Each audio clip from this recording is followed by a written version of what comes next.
When you hear the name Jacob DeGrom, what do you think of? Who's the better pitcher in New York? Is it DeGrom? Is it Cole? Maybe you think of the injuries that DeGrom has had, or do you think of his story on how he originally was a shortstop and then converted into one of the best pitchers in the last, I would say, 10 years? DeGrom has been a name and the face of the Mets franchise for several years. He's the one that actually won a game for the Mets in the playoffs, the only one. And you would think that the Mets would be able to retain their ace sort of pitcher since they got Mad Max. So is DeGrom their ace anymore? Not really, right? Well, we got news. DeGrom is going to the Texas Rangers. Yeah, I said that right. The Texas Rangers, not the Los Angeles Dodgers, not the New York Mets, not the Yankees, none of that. He is going to the Texas Rangers.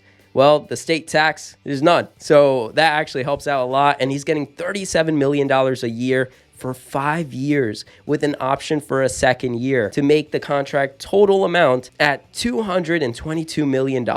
That's a good amount of money. And DeGrom being at 34, 35 years old, he is getting paid. Even though he has one of the worst injury histories and he is injury prone, the Texas Rangers kind of got fooled and took the bait and took it away from the New York Mets. I'm sure a lot of New York Mets fans are feeling sad, upset, possibly. Very disappointed when hearing that. I don't think I would have been as disappointed if they didn't lead me down the road in the last 2 weeks, saying that there was a big possibility that we would get him. It was between the Mets or the Rangers. Or we weren't really going to be in the DeGrom game if he didn't really like our initial offer. Doesn't seem like that's really how it played out. It seems as though we were kind of in it in a way to the end, which either means we got played and he was using us, meaning the Mets, as leverage. Yeah, that's what it feels like. We kind of got played. I'm glad he didn't go to the Braves because that was the big thing that everybody was talking about was DeGrom to the Braves. That would have sucked. DeGrom to the Phillies. That would have sucked. Who cares about the Texas Rangers? I don't think anybody really does.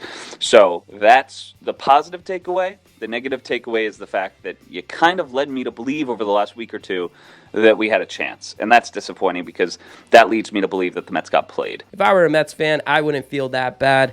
DeGrom had to go. At the end of the day, the Mets, in order for them to improve, they really need to get someone else in there. The Mets are actually shifting their focus onto Justin Verlander, where maybe Steve Cohen will swap out an old pitcher for another, actually older pitcher in Verlander. And maybe that might make Mets fans feel a little bit better. But the Texas Rangers, you can't sleep on them either. They're going to have DeGrom, they have Semien, they have Seager, they have all these guys that are helping them possibly make at least a little bit harder for the Astros to make it through, or maybe the Mariners to make it through. We shall see. They spent a lot of money to get DeGrom, and we are going to have to see in the next 5 years if DeGrom even stays on the field. It's always been a risky thing to sign a DeGrom.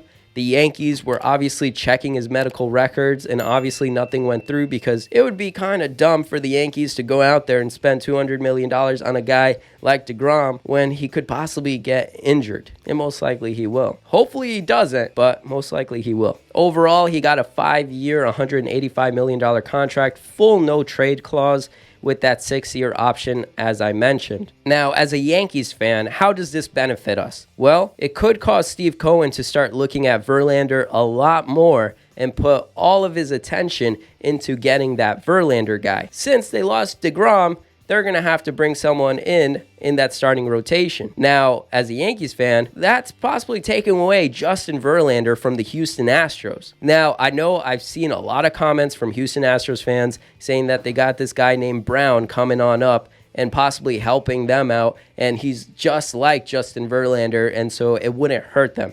And I believe them. I feel like the Astros will be fine, but if anything, it's worth a shot taking away their ace. I mean, there is going to be that period of time where the Astros have to get adjusted to not having a Justin Verlander. I mean, which they did when he was injured.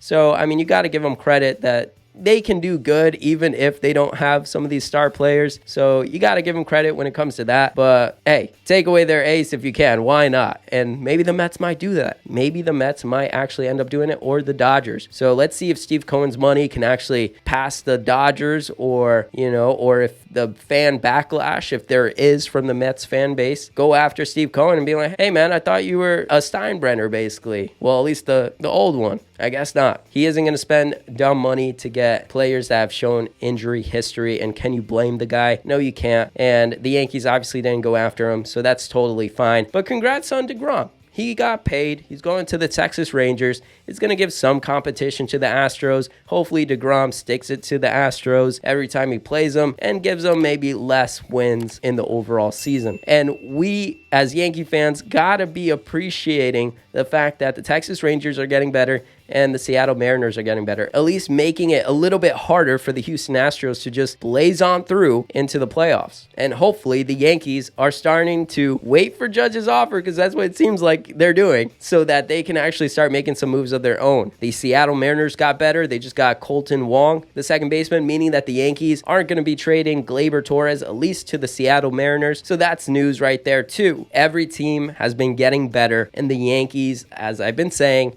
need to start making some moves so that we can be better and at least keep up. Even when you feel low, you can still go. Even when you feel slow, you can still go. Even when there's no hope, you can still go. I never answer to no, man, I still go. Go, go.